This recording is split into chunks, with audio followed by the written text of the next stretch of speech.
Luke, hi, how are you? It's I'm doing very well, thanks, mate. How you doing? great to talk with you about your series that I don't think I've ever seen anything like it before. It really feels like its own entity. Um, how would you describe it? What would the elevator pitch be like for your show? Um, I think it's a comfort show. I hope that it's a sort of show that if you can sit down with your family and have a cup of hot chocolate and just get cozy on the couch and just enjoy it because it feels like it's back to basics a little bit. We're really just simplifying things and focusing on, yes, there's a little bit of grassroots politics and world building, but really it's about the relationships of these characters. And they're all beautifully written and unique and a little bit quirky, and individually flawed, but when they work together, that's when they can actually achieve great things. And I think it's a real testament to your show. It speaks to your show and to you that at certain points it was probably really touch and go that this was actually even going to happen, that it was going to get made. Absolutely. And uh there you are, and you managed to film it beautifully and with no sort of interference. yeah. I was wondering if you could talk a little bit about that. Yeah, absolutely. Yeah, first of all, yeah, massive achievement to film a show from start to finish.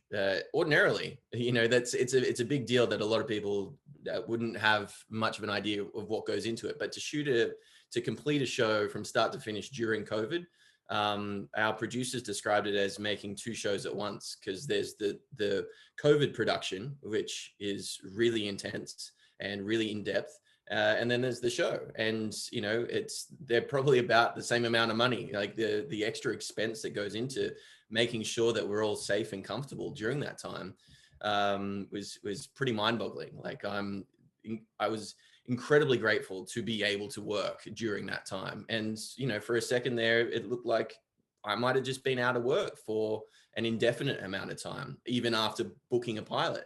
Hmm. So it was 2020 will forever be a very strange year for a lot of people. But my wife and I were in Toronto and Montreal, both Hmm. shooting, start there for, to work on our pilots in March of 2020. And then like 2-3 days out from the start of production, we got shut down. And they were like, yeah, we think it might just be a 2-week break. And we're like, well, what do we do? Do we stay in Canada? Do we go back to the States because we're green card holders? Or do we go back to Australia and be close to our families?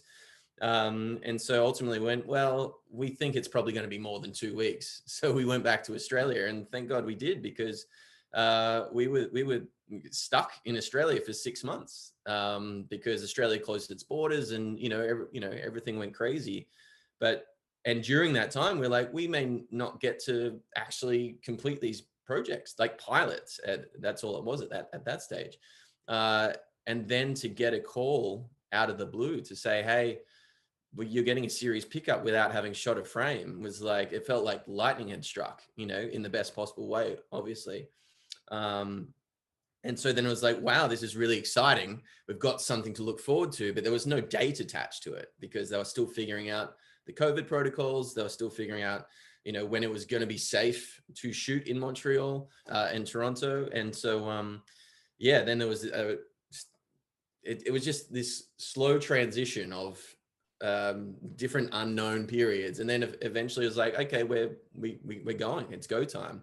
We're going to fly back there in September. And but my wife's show was starting a little sooner than my show, so we got to go to Toronto first and get her set up, and then I went to Montreal in October, and yeah, and started shooting. And it was a very strange thing, but like I said, just very grateful to be working at all during this period of time. Montreal is an incredible city. What is it like to shoot Uh, there? How does that inform your show? oh man, I've never been to Montreal. I was always looking for an opportunity to go, and always hoping that work may take me, and thankfully it did. Montreal is a stunningly beautiful city, especially during the wintertime. brutally cold but stunningly beautiful. And so if you know how to live there, or if you get tips on how to live there, it's wonderful. I would very happily go back there year after year to keep making this show. And we got to actually shoot the exteriors of Greylock in a beautiful little town called Knowlton, which is about 2 hours out of the city. And it's just so quaint and yeah, it kind of feels like it's lost in time a little bit, which is just the perfect setting for this small town that becomes a fictional country. Yeah, your co-star Stella had a picture of the two of you saying this is the coldest that I've ever been, I think in January, and I can imagine that too, being in Montreal at -30 or worse. Yeah, we were laughing about that because I was actually, because I was able to fly back and forth between Montreal and Toronto to see my wife. Thankfully, my schedule wasn't as heavy as hers was, and so I was actually in Toronto, and I was supposed to have the Sunday off. We were shooting Sunday through Thursday, as opposed to Monday to Friday. And I was supposed to have the Sunday off, which is why I was in Toronto. And then I got a text message from the producer on Saturday morning saying, "Hey, we're going to reshoot a scene, so we need you back in Montreal. Is that okay?" I was like, "Well, do I have a choice?" So I jumped on a plane, and I had to be first up Sunday morning, which is always a tough thing for me to wrap my head around, working on a Sunday. I think it's just it's a mental thing. And so not only was it a reshoot on a Sunday, first up in the morning, but it just happened to be the coldest day of the shoot. And we were shooting on a lakefront, obviously a frozen lakefront, with the wind blowing into our faces. And it was some of the hardest acting I've ever had to do, because, you just have to try and make your mouth move to get the words out and to sell the scene. And they don't teach that in acting school, how to act when you are frozen solid. But no, it's a lot of fun. We've seen you be a villain before, maybe someone outright villainous. We've seen you be more heroic. You kind of live now within the middle, within the margins a bit. It starts off a little bit that you might seem a bit antagonistic, but the hinting that there might be more softness to come. How do you go about playing that? It's really fun playing a character that is quite ambiguous. You don't really know whether he is going to be a friend or a foe. And he's a very complicated character, and I'm not sure he knows whether he's going to be a friend or a foe. I don't think he's a bad guy, but he's the face of the mining corporation that would very happily bulldoze every building in town, no matter how cute or old it is, or how much history there is, because they're just intent on making money. And Danny wants to do the best job he can. He wants to prove himself. The interesting thing is his connection to the town and the people in it, obviously, and what those interactions are going to do to him. I think he, on the surface, is cool, calm, and collected, and he's got it all sorted, but he doesn't. There's a big facade that is really interesting to play with. I think most people do have a public persona and a private persona, of course, but I think there's a very big difference with Danny.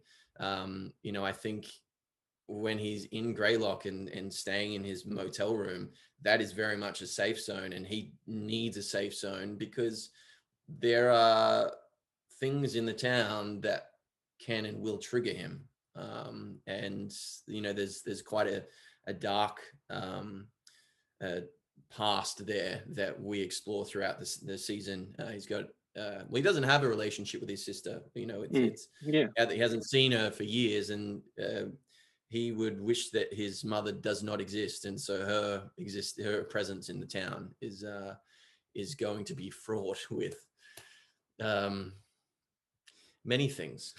The episode that I had left on at the end of episode 2, you participate in kind of one of the cringier scenes that I've come across in a while, where you're confronting your past and your present together, and sort of, a little callous about it, but as the situation calls for it. What's it like to play a scene like that?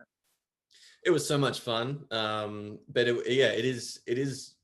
was very interesting. It was a lot of fun because Louisa and Hope are just wonderful actresses and just delightful to work with.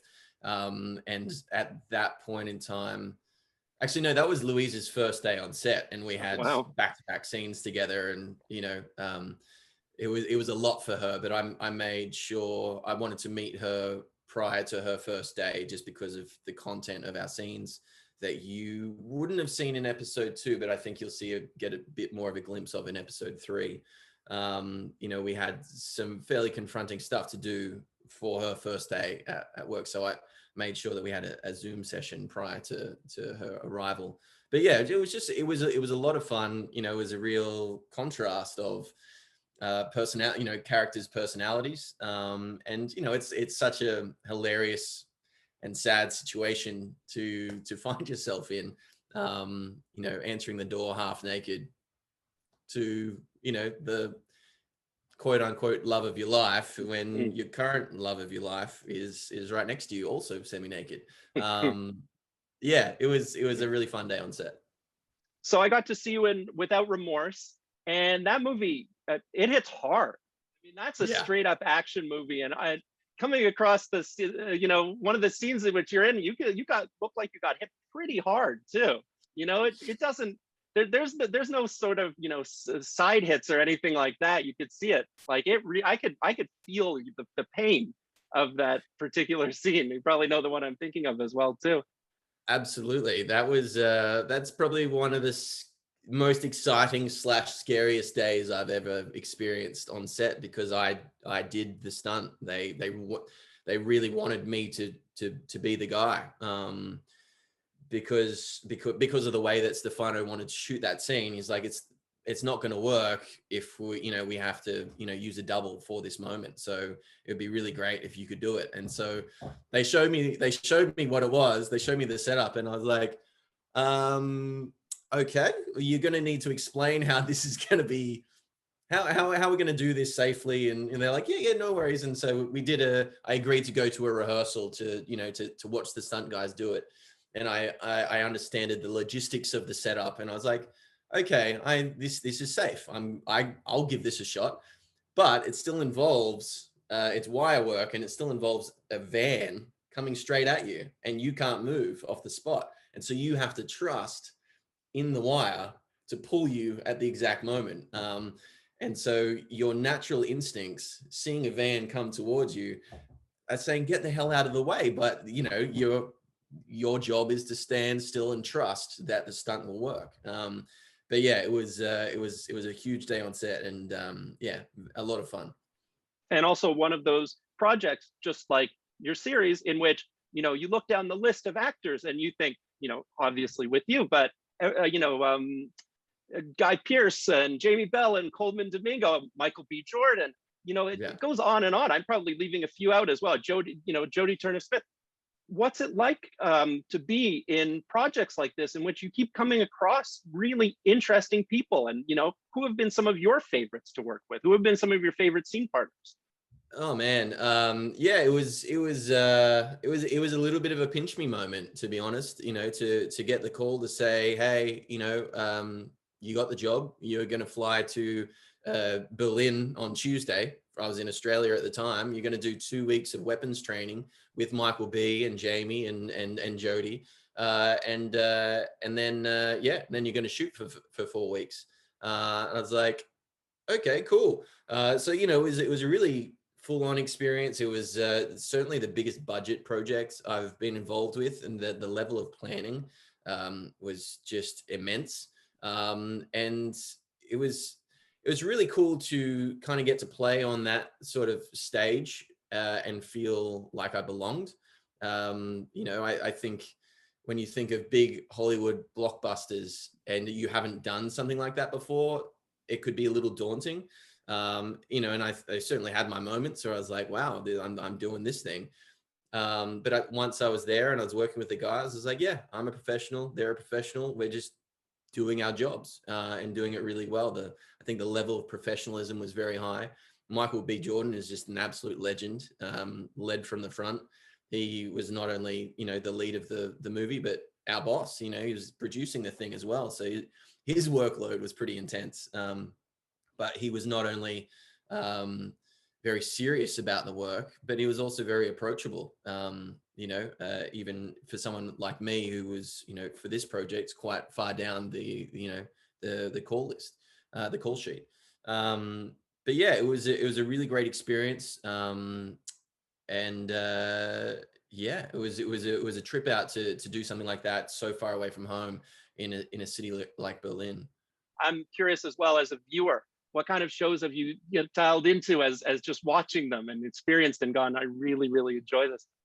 Oh man, it really depends on whether we have time. But Uh-huh. we've actually because we just had to do 2 weeks of strict hotel quarantine coming back to Mm, Sydney. So we did have a little bit of time on our hands, and we decided to dive back into Game of Thrones. So yeah. we've been binge watching Game of Thrones. We're halfway through season 2 now. But I was very slow to jump on the bandwagon when it was initially, the biggest show on TV, and I didn't want to be a sheep.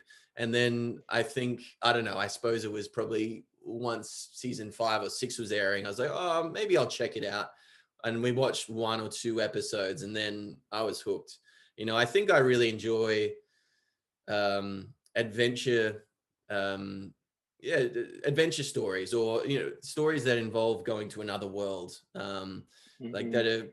that aren't completely make believe. Obviously, there's you still have the connections to the humans involved, but it's a completely other world. I'm a huge fan of Lord of the Rings, so I Mm. suppose there are parallels between Lord of the Rings and Game of Thrones too. So yeah, that's a big one for me. Very exciting for the series to come out as well, too. The Lord of the Rings Yes, series. I think filming in your native Australia as well. in New Or New Zealand. Zealand. Sorry, in New Yeah, Zealand. no, Can't that's can't okay. can't confuse the two. um, yeah, no, I will be very curious. I'm cautiously optimistic. I mean, they're obviously throwing a lot of money at it. There's also a lot of pressure on it because the films that were so wildly successful. Yeah, I hope, and I pray that it's good. Mm. Well, I just wanted to say it's been such a pleasure speaking with you, hearing with you, and I wish you the best from here. I think you're a fantastic performer, and it's been really nice to get to talk with you as well. Thank you very much, Charles. I really appreciate that, mate. Very nice talking to you. All right. Have a good one.